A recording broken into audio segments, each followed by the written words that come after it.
Hey guys, it's Jessa and this is a quick tip for Canva.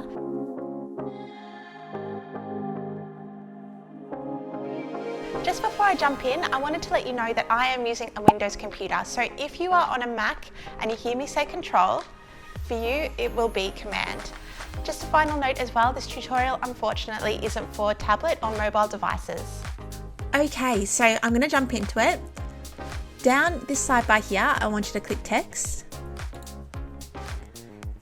And I want you to add some text. So type out what you want it to read.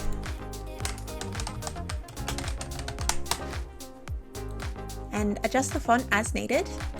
I'm going to be using Freebie today. It's one of my favorite fonts. I think it looks fantastic in curved text. Now, I want you to make sure your text is selected. And up the top, click Effects. And that will bring up this panel here. And now click Curve. And you'll see that's turned that into an arch.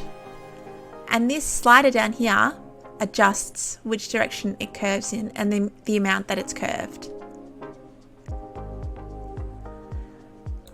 So just a bonus little tip, something that works really well alongside curved text is letter spacing. So up the top, this little icon here is the spacing icon. If you click that, you can adjust the spacing between the letters to make it wrap around the circle a little bit more.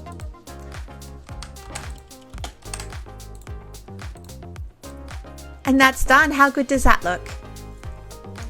Thank you so much for watching. I really appreciate it and I hope it was helpful. This tutorial is actually part of a series, so if you jump on over to my channel, I've set it up as a playlist.